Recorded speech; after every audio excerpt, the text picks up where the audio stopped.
बिस्मिल्लाहिर्रहमानिर्रहीम। रब्बि ज़िदनी इल्मा। अस्सलामु अलैकुम my dear students, how are you? I hope कि आप लोगों ने प्रीवियस लेक्चर को गौर से सुना होगा और फिर उसको अपनी बुक से भी पढ़ा होगा। उससे डेफिनेटली कुछ इन्फॉर्मेशन आपके माइंड में पहले से मौजूद होगी। फॉर एग्जांपल कि डीएनए एक सेल्फ रेप्लिकेटिंग मॉलिक्यूल है, यानी कि वो अपनी कॉपीज खुद बना सकता है। फिर आप लोगों को ये वाली बात भी याद होगी कि हम लोगों ने मीजल्सन और स्टॉर्क एक्सपेरिमेंट से ये डिड्यूस किया था, ये प्रूव किया था रादर, कि डीएनए रेप्लिकेशन एक सेमी कंजर्वेटिव प्रोसेस है, जिसमें हर सेल में एक स्ट्रैंड ओल्ड होता है और एक स्ट्रैंड न्यू होता है। आज हम जिस टॉपिक को डिस्कस करने वाले हैं माय डियर स्टूडेंट्स, वो ये है कि डीएनए इनफैक्ट अपनी कॉपी किस तरीके से करता है, मींस प्रोसेस और मैकेनिज्म ऑफ रेप्लिकेशन, राइट। इस टॉपिक को अंडरस्टैंड करने के लिए आइए हम मूव करते हैं व्हाइट बोर्ड पे। So let's go to the white board. Chapter number 23, lecture number 8। Topic का नाम है डीएनए रेप्लिकेशन प्रोसेस, यानी कि डीएनए अपनी कॉपी कैसे करता है। आपकी बुक ने इसे किसी और अंदाज से शुरू किया है, लेकिन मैं उस अंदाज को एक नए रंग में बयान करना चाहता हूं। आपकी बुक बोलती है कि डीएनए का प्रोसेस एक जगह से भी शुरू हो सकता है और एक से ज्यादा जगह से भी शुरू हो सकता है। हम बात कर रहे हैं पेज 135 की, राइट। सवाल ये है कि अगर रिएक्शन एक जगह से स्टार्ट होना हो तो क्यों, और अगर रिएक्शन बहुत ज़्यादा जगहों से स्टार्ट होना हो तो उसकी क्या लॉजिक है। तो आंसर ये है कि इस प्रोसेस के स्टार्ट होने का इन्हिसार डीएनए के साइज पर होता है। अगर मैं आप लोगों के डीएनए की बात करूं, लक़द खलक़नल इंसाना फी अहसनि तक़वीम, मैं हज़रत इंसान के डीएनए की बात करूं माय डियर स्टूडेंट्स, तो मुझे ये पता चलता है कि हमारा डीएनए क्या है, एक इमेंसली लार्ज मॉलिक्यूल है। क्या है माय डियर स्टूडेंट्स? एक इमेंसली लार्ज मॉलिक्यूल है, राइट। इस इमेंसली लार्ज मॉलिक्यूल की अगर मैं बात करूं तो it consist of 150 million nucleotides. ये बात आपके लिए बिल्कुल भी नई नहीं है और ये बात आप पहले से पढ़ चुके। ये ऊपर हुई लाइन मैंने क्यों छोड़ी, ताकि मैं आपको दोबारा रीइंफोर्स कर सकूं कि इस इमेंसली लार्ज मॉलिक्यूल की रेप्लिका मींस कॉपी बनाने के प्रोसेस को ही हम लोग बेसिकली क्या कर रहे हैं, आज स्टडी कर रहे हैं। रेप्लिकेशन मींस कॉपी और replica means of course copy and replications means to make copy. अब इतने बड़े मॉलिक्यूल को कि जिसके अंदर 140 मिलियन न्यूक्लियोटाइड्स शामिल हों, आपको याद होगा हमने आप लोगों से डिस्कस किया था कि आप इससे 280 बुक्स पब्लिश कर सकते हैं। 280 बुक्स पब्लिश कर सकते हैं, जबकि हर बुक के अंदर 1000 पेजेस हों। कितने पेजेस हमारे स्टूडेंट्स? 1000 पेजेस हों और हर पेज के ऊपर 500 वर्ड्स लिखे हुए हों। So it is a very very huge volume. तो जाहिर है जब इतने बड़े न्यूक्लियोटाइड की मैंने कॉपी करनी होगी तो मुझे इस प्रोसेस को एक छोटे से टाइम में कंप्लीट करने के लिए इस प्रोसेस को डेफिनेटली, मोर देन डेफिनेटली, मुख्तलिफ जगहों से साइमल्टेनियसली शुरू करना पड़ेगा, राइट।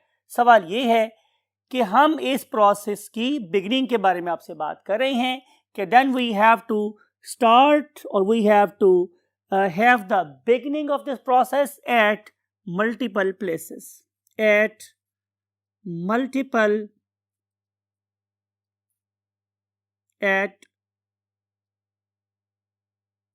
multiple places, मुख्तलिफ जगहों से शुरू करूंगा।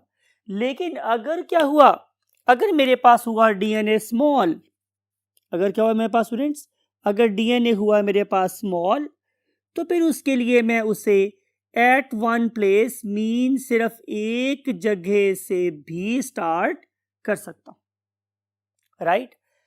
सवाल ये है कि चाहे उसे मैंने एक जगह से शुरू करना हो या उसको मैंने मल्टीपल प्लेसेस से शुरू करना हो, मेरी रिक्वायरमेंट्स हमेशा क्या रहती हैं, सेम रहती हैं। फॉर एग्जाम्पल मैंने आप लोगों के लिए प्रॉपर क्या लिखा, एक हेडिंग लिखा कि what are the basic essentials और requirements for the process of what, replication, right. क्या चाहिए हमें, तो इसके लिए हम आपसे डिस्कस करने वाले हैं कि हमें चाहिए फॉलोइंग थिंग्स। नंबर 1, सबसे पहली चीज है डीएनए टेम्पलेट। भाई जिस डीएनए की मैंने कॉपी करनी है, मुझे उसका एक अदद नमूना चाहिए। बात को आपने सुनना है माय डियर स्टूडेंट्स बहुत गौर से। आपको याद है कि डीएनए किस फॉर्म में प्रेजेंट था, जाहिर है वाउंडेड फॉर्म में प्रेजेंट था ऑन हिस्टोन प्रोटीन्स, और यह किस फॉर्म में एग्जिस्ट कर रहा था, क्रोमोसोम की फॉर्म में। आपको याद है कि हमने यू क्रोमेटिन हेट्रोक्रोमेटिन का जिक्र भी किया था। लेकिन जब तक बात हो रही है डीएनए रेप्लिकेशन की, तो मेरे सेल में जितना डीएनए है सारे का सारा डीएनए कॉपी होता है।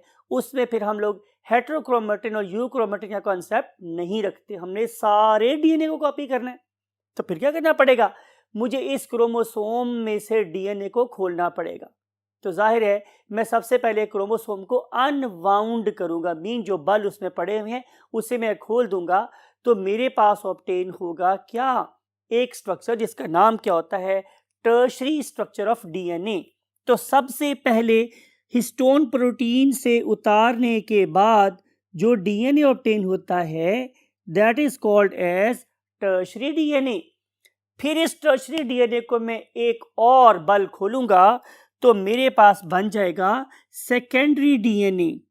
फिर जब मैं इस सेकेंडरी डीएनए को क्या कर दूंगा, अनवाउंड कर दूंगा, तो फिर मेरे पास क्या बन जाएगा, एक ladder like structure of DNA, and that we ladder like structure is called as primary DNA. तो आप लोगों को बेसिकली इस प्रोसेस को स्टार्ट करने के लिए प्राइमरी डीएनए के लेवल तक आना होता है। एनिमेशन को देखते हैं। ये मेरे पास एक क्रोमोसोम था, इस क्रोमोसोम को मैंने अनवाउंड किया। अनवाउंड का मतलब है मैंने इसको खोल दिया, जिसमें ट्विस्ट पड़े हुए थे इनको मैंने खोल दिया। तो खोलने के बाद मेरे पास क्या ऑब्टेन हो गया, जाहिर है primary structure of chromosome, that is basically called as nucleohistones. फिर मैंने उसमें से हिस्टोन्स को सेपरेट कर दिया, तो मेरे पास बन गया टर्शरी डीएनए। फिर उस टर्शरी डीएनए को मैंने खोला तो क्या बना, सेकेंडरी डीएनए। फिर जब मैंने उसको खोला तो क्या बन गया, प्राइमरी डीएनए।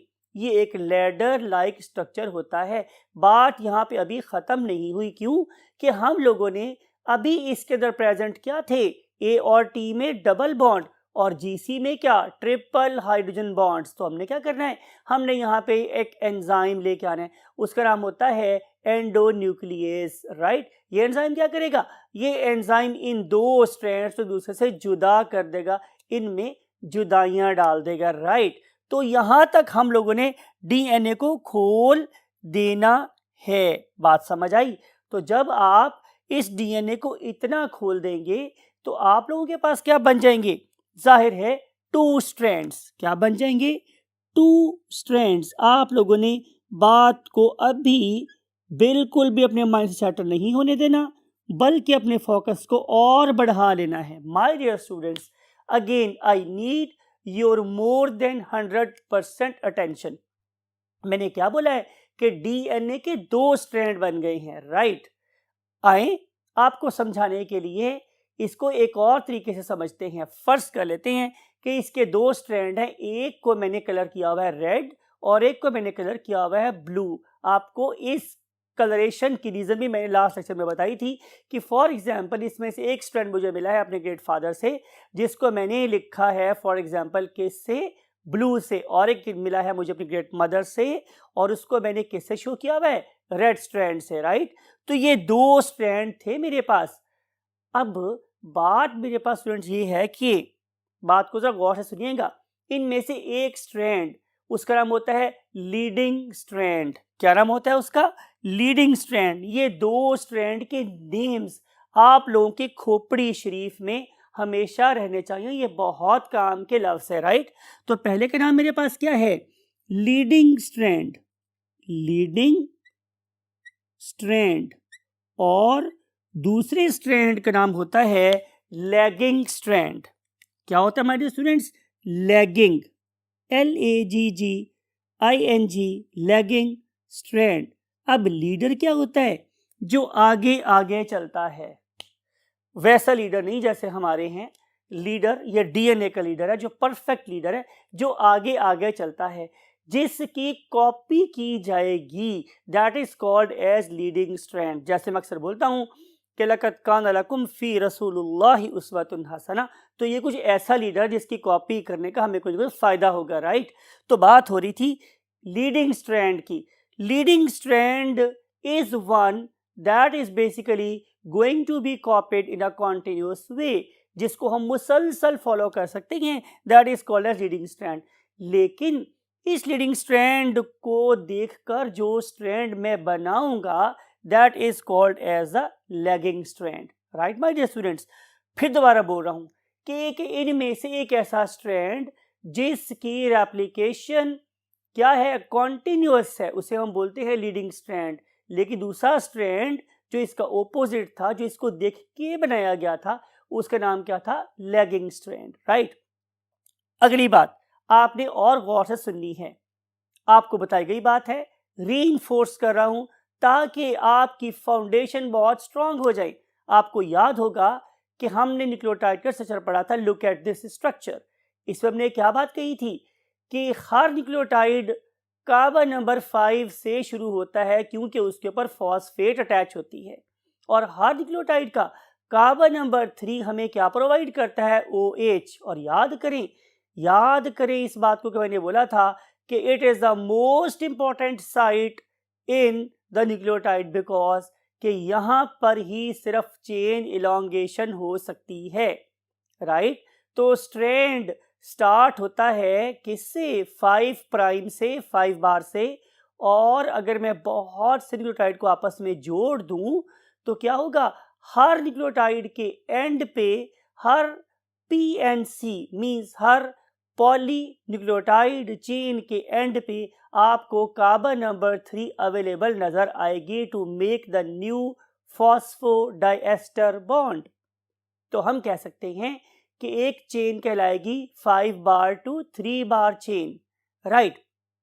तो इसकी ऑपोजिट चेन क्या कहलाएगी, जाहिर है 3 बार to 5 bar chain.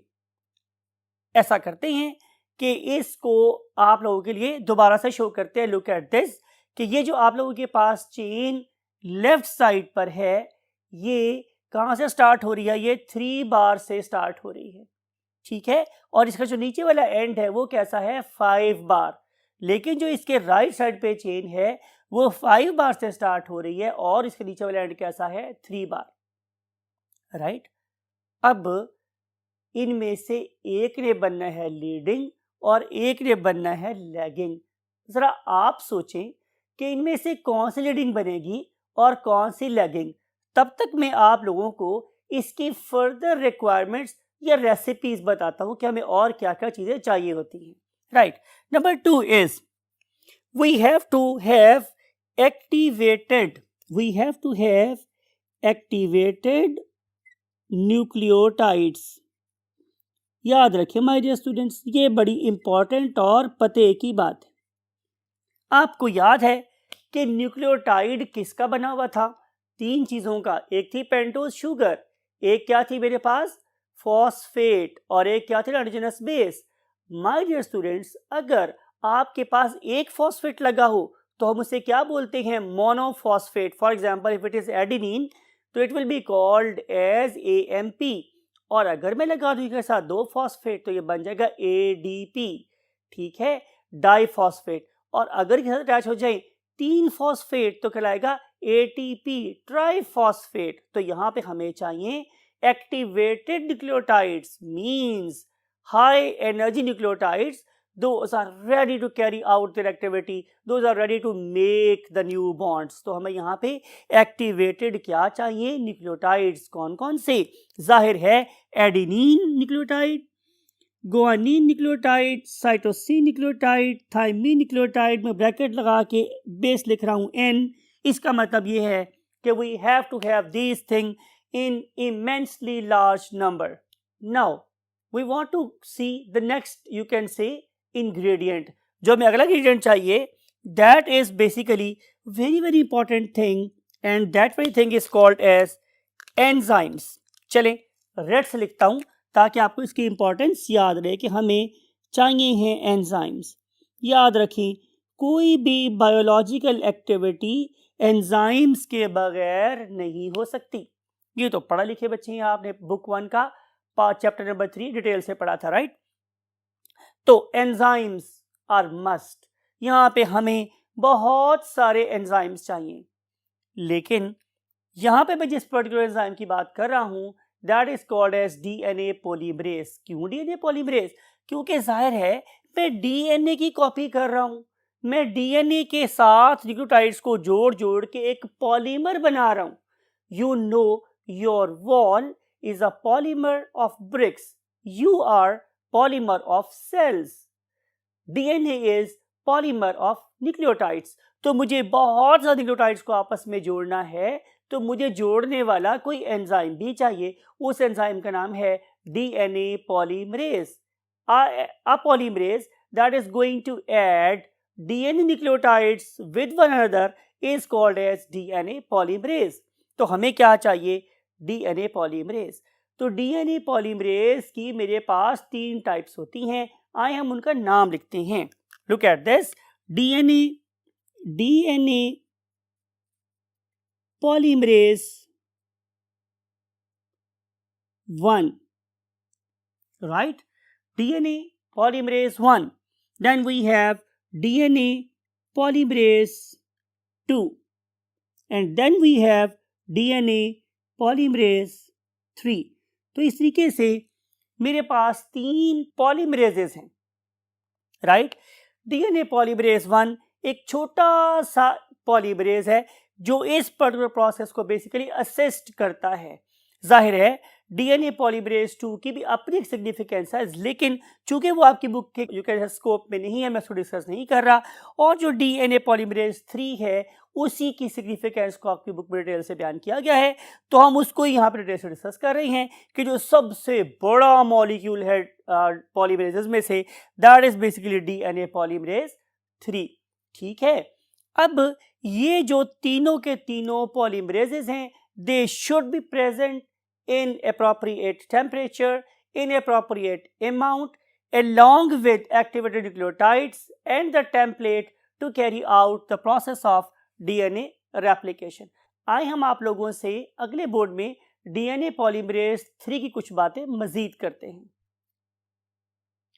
Yes my dear students, आपसे बात हो रही थी DNA polymerase 3 की। तो DNA polymerase 3 का जो सबसे पहला फीचर आपकी बुक डिस्कस किया है दैट इज द साइज। तो साइज के बारे में जो बात आपने अपने माइंड में रखनी है वो ये है कि DNA पॉलीमरेज 3 DNA पॉलीमरेज 1 से 10 टाइम्स लार्जर है। 10 टाइम्स, आप सिंपली एक्स लिखेंगे, उसका मतलब भी ज़रा टाइम्स होता है। तो this very enzyme is 10 times larger than DNA polymerase 1। सिर्फ लार्जर ही नहीं है, सिर्फ बड़ा ही नहीं है, बल्कि it is far more complex, it is even more complex. और अगर आप लोग अपनी बुक की इस डायग्राम को देखें कि जो कि पेज नंबर 135 की बेस पे गिवन है, तो यू कैन सी कि it comprises of many small polypeptides. जिसमें से किसी का नाम अल्फा है, किसी का नाम बीटा है, किसी का नाम एप्सिलॉन है, किसी का नाम गैमा है। तो ये डिफरेंट किस्म के क्या हैं, छोटे छोटे बॉल्स यूनिट्स के मिलने से बना हुआ है। लेकिन आपने जिस बात को बहुत ज़्यादा फोकस करना है वो ये कि it is basically a dimer. ये दो मेन यूनिट्स के मिलने से बना हुआ है, राइट। तो वर्ड लिख रहा हूं मैं आप लोगों के लिए, जो आपकी बुक में लिखा हुआ है वो क्या, डाइमर। डाइमर का मतलब है it consist of two units. Dimer का मतलब होता है it consist of two units, दो यूनिट के मिलने से बना हुआ है। और फिर फर्दर यूनिट्स के अंदर क्या चीजें शामिल है ये भी आपने याद रखना है। याद रखना है आपने माय डियर स्टूडेंट्स कि ये एक बहुत बड़ा सा मॉलिक्यूल है। इसके लिए अभी मैंने आपसे मजीद बात करनी है, लेकिन इससे पहले मैं आपको इस पर्टिकुलर मॉलिक्यूल की एफिशिएंसी के बारे में बताऊं। It is a very efficient molecule, very efficient molecule. इसका जॉब क्या था, इस न्यूक्लियोटाइड्स को ऐड करना है। आप इमेजिन करें कि ये एक ऐसा मेसन है जिसने ईंटें लगानी है दीवार बनाने के लिए, राइट। तो आप इमेजिन करें कि आपके पास कोई ऐसा एफिशिएंट मेसन हो जो 1000 ब्रिक्स लगा सकता हो पर सेकंड, तो आप उसकी एफिशिएंसी को सल्यूट तो करेंगे। तो यही बात यहां पर भी है कि this very enzyme, it is very very efficient enzyme. Its efficiency is 1000 nucleotides पर सेकंड,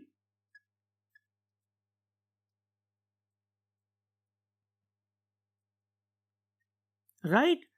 तो इतनी स्पीड से काम करने वाला न्यूक्लियोटाइड है। अगर आपको याद हो, बार बार रीइंफोर्स कर रहा हूं आप लोगों के लिए, अगर आपको याद हो तो इसका काम क्या था, फॉस्फोडाइएस्टर बॉन्ड बनाना, यानी कि इसने कॉन्डेंसेशनल सिंथेसिस करनी थी। नॉट ओनली दो मॉलिक्यूल को दूसरे के पास लाना था, बल्कि उसमें से वाटर के मॉलिक्यूल को बाहर भी निकालना था। तो ये सारे काम ये करता है 1000 न्यूक्लियोटाइड्स पर सेकंड के लिहाज से। तो I think you should tribute, you should pay salute to this very molecule। लेकिन एक प्रॉब्लम है, it has got a limitation। इसकी एक लिमिटेशन है। वो लिमिटेशन क्या है, वो लिमिटेशन छुपी हुई है इसके साइज में। साइज बहुत बड़ा है इस पर्टिकुलर एंजाइम का।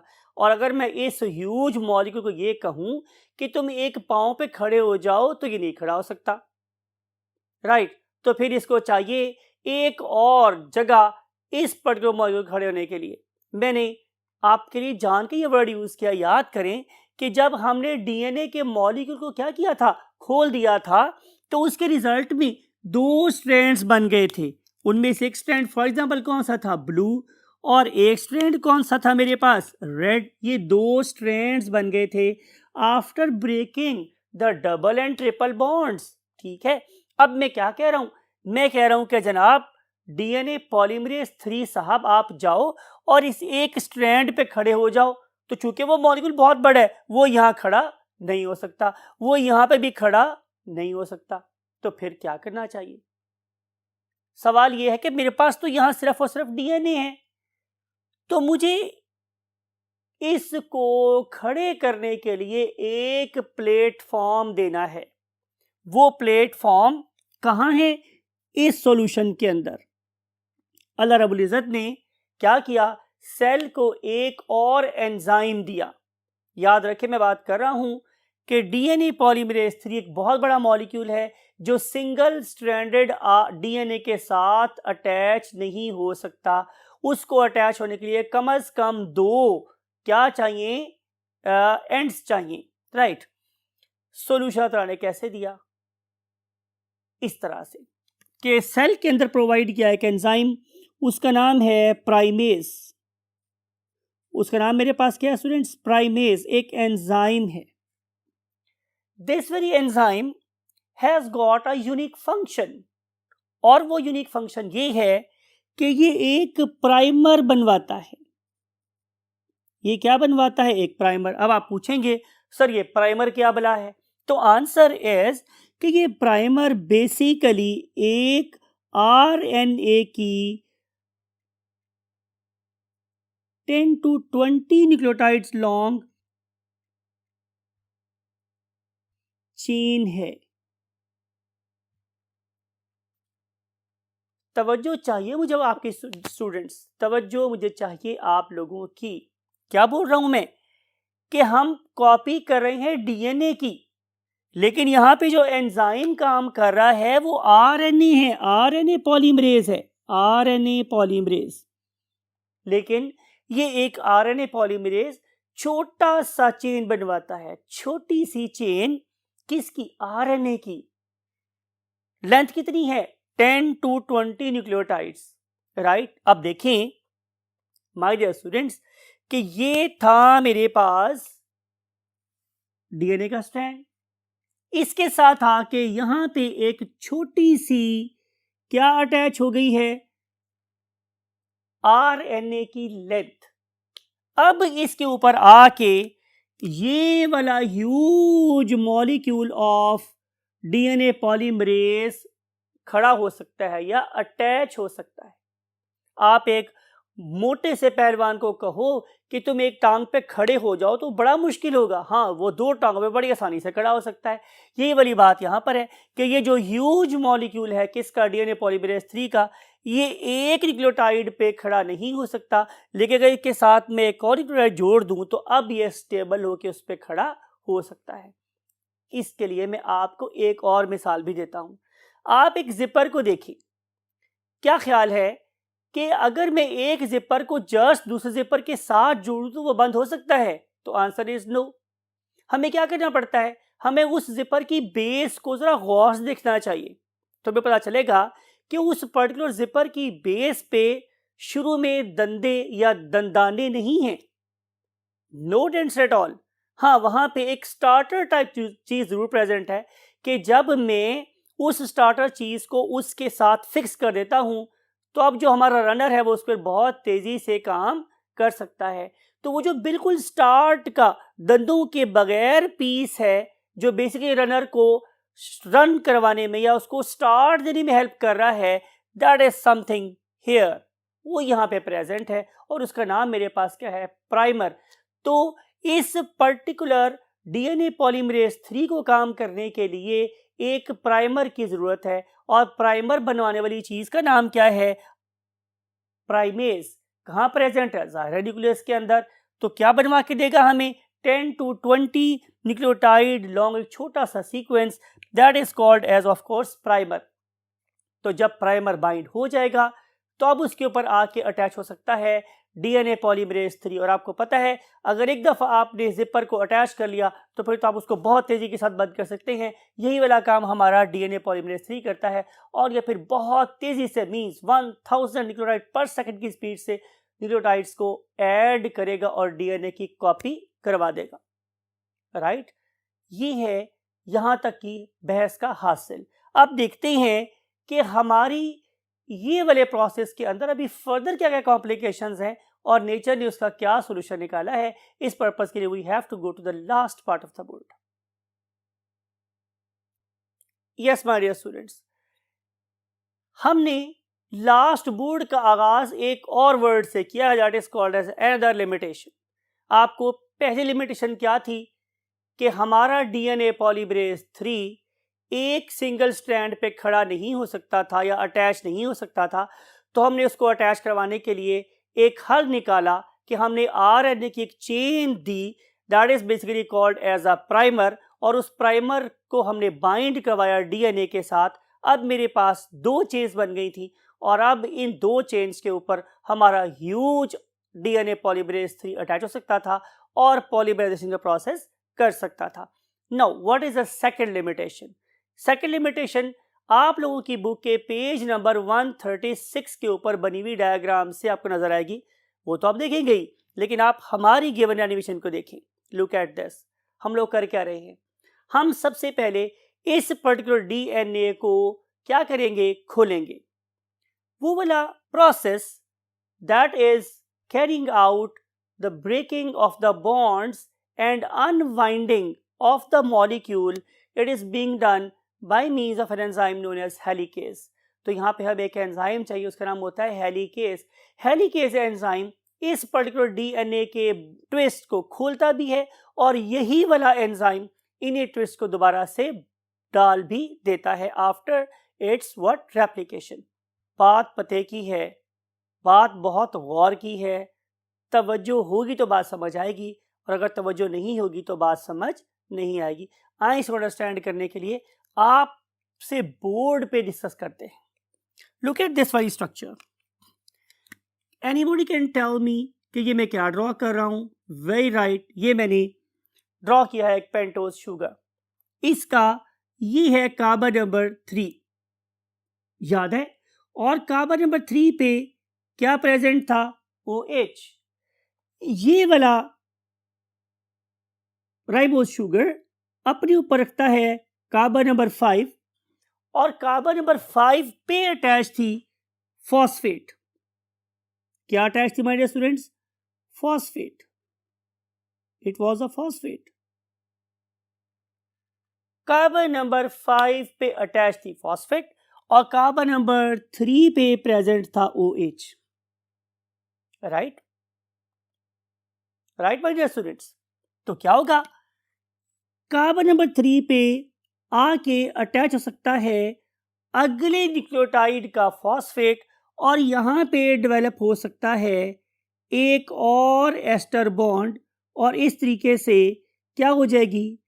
दो न्यूक्लियोटाइड की आपस में लिंकेज डेवलप हो जाएगी, और फिर कार्बन नंबर 3 पे प्रेजेंट है OH, जो अगले फॉस्फेट के साथ दोबारा क्या बना सकता है? एक एस्टर बॉन्ड।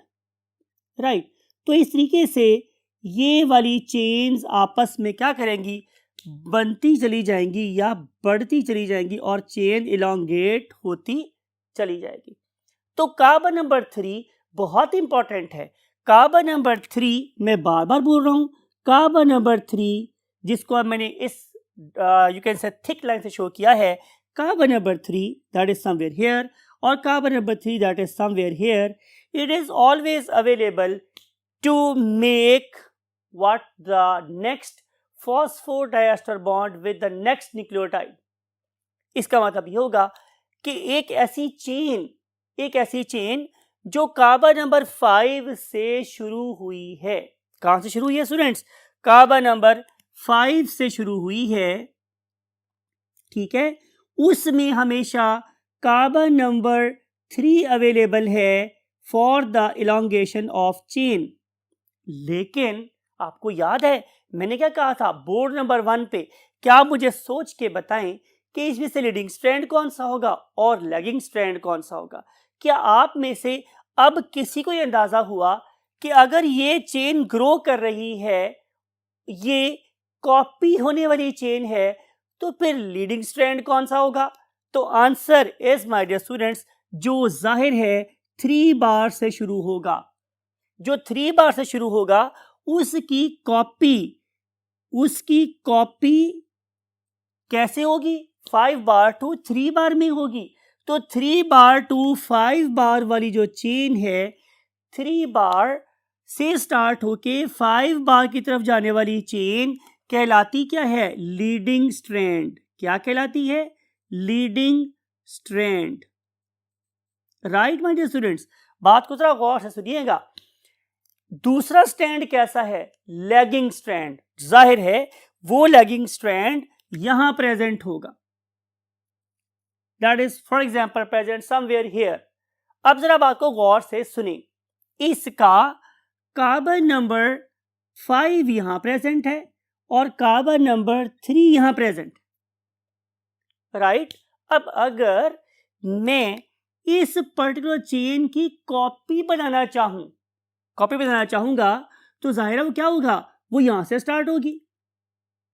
भाई अगर इस चेन की कॉपी यहां से स्टार्ट हो रही है तो जाहिर है इसके ऑपोजिट डीएनए स्ट्रैंड की कॉपी भी यहां से स्टार्ट होगी।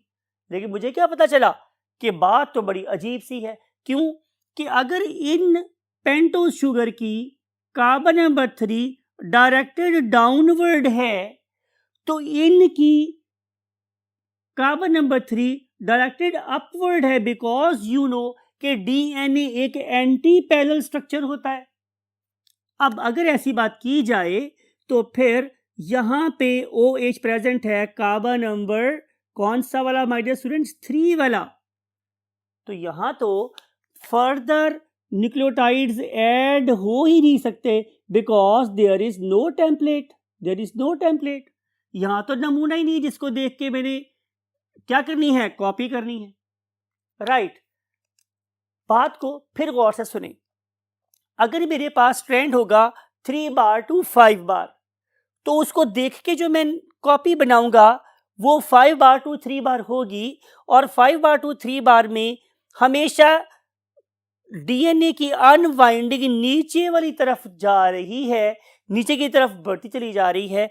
तो हमेशा 3 कार्बन OH के साथ अवेलेबल है टू हैव मोर न्यूक्लियोटाइड। इसका मतलब ये है कि 3 बार टू 5 बार डीएनए की जो कॉपी है वो कॉन्टिन्यूसली होती चली जा रही है। लेकिन अगर मैं इसके दूसरे स्ट्रैंड की बात करूं, that is basically the lagging strand. Parental DNA में लैगिंग स्ट्रैंड था। जब मैं उसकी कॉपी की बात करता हूं और अगर मैं कोशिश कर रहा हूं कि मैं उसको यहां से स्टार्ट करूं जहां से इसकी कॉपी स्टार्ट हुई है, तो चूंकि एंड वाला मॉलिक्यूल पे अटैच होनी है क्या, मजीद न्यूक्लियोटाइड्स, तो वो तो अवेलेबल मेरे पास है ही नहीं। तो फिर नेचर क्या करती है कि नेचर इस पर्टिकुलर डीएनए को फ्रेगमेंट्स में, पीसेस में खोलती है, और हर वो पीस ऑफ डीएनए जो खुल जाता है that is called as replication fork. अब देखें, अब इस एनिमेशन को देखते हैं कि रेप्लिकेशन फोर्क में ये जो मेरे लेफ्ट साइड पे डीएनए का मॉलिक्यूल है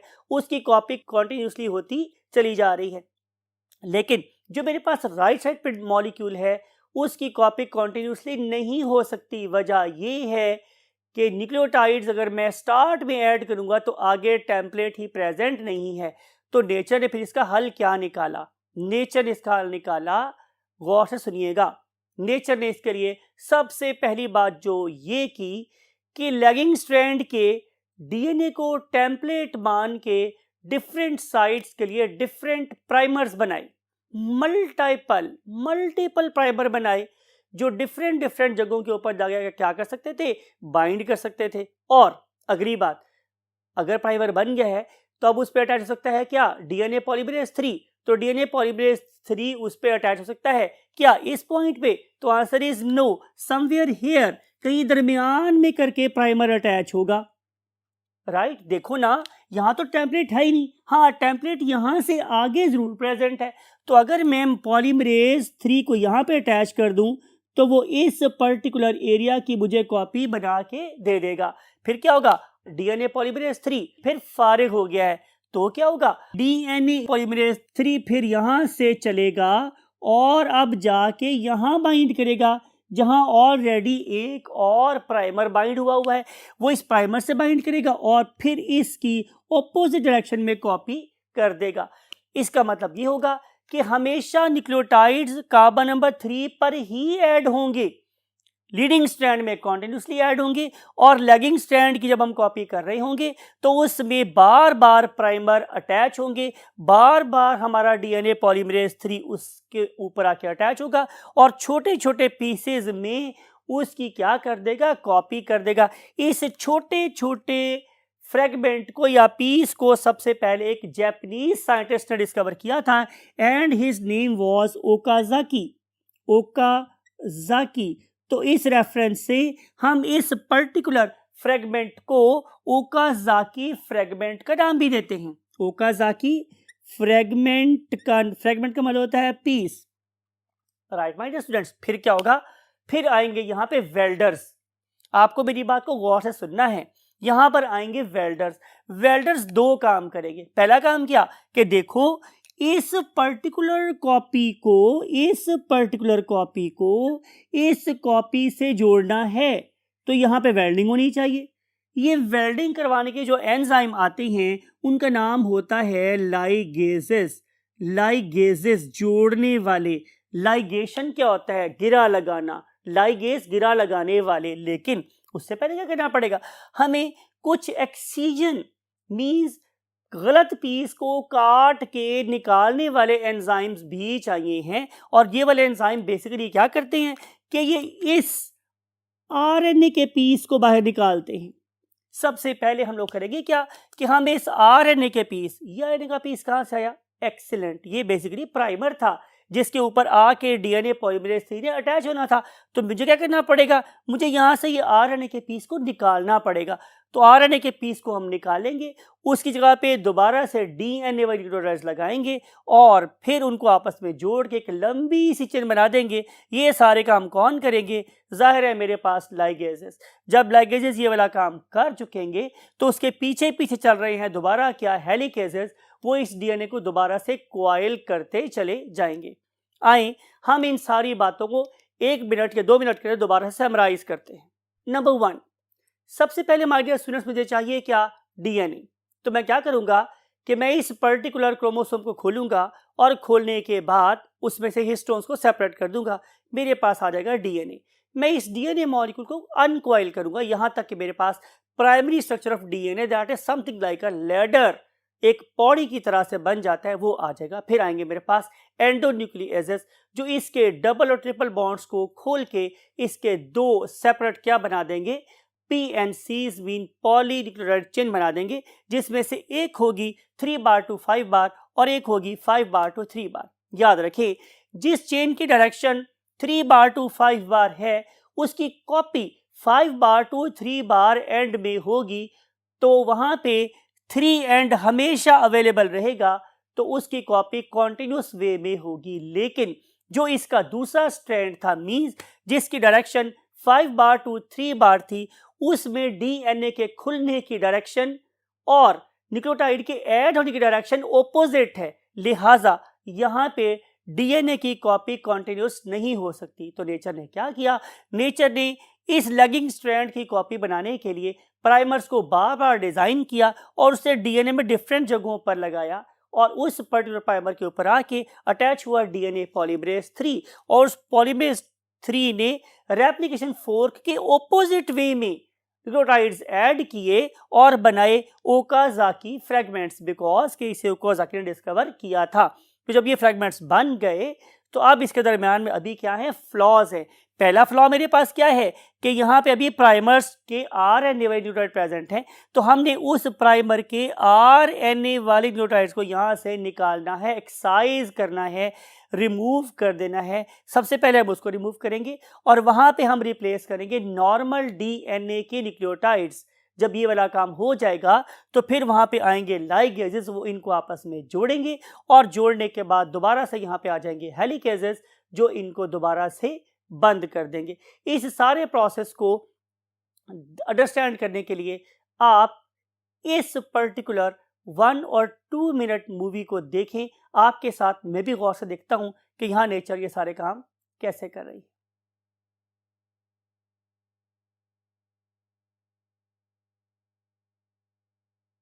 तो माय डियर स्टूडेंट्स, जब तक आप इस मूवी को देख रहे हैं, इसमें होने वाले इवेंट्स को देख रहे हैं, तब तक मैं चाहूँगा कि मैं आप लोगों से चाहूँ इजाज़त इस दुआ के साथ कि आप इस कॉम्प्लेक्स प्रोसेस को बड़ी आसानी से समझने में कामयाब हों और आप जब वही बातें दुआ करें तो हमारे लिए भी दुआ करें और अपने पेरेंट्स को अपना बहुत ज़्यादा ख्याल रखें। आई वॉन्ट टू से यू, अल्लाह हाफिज़।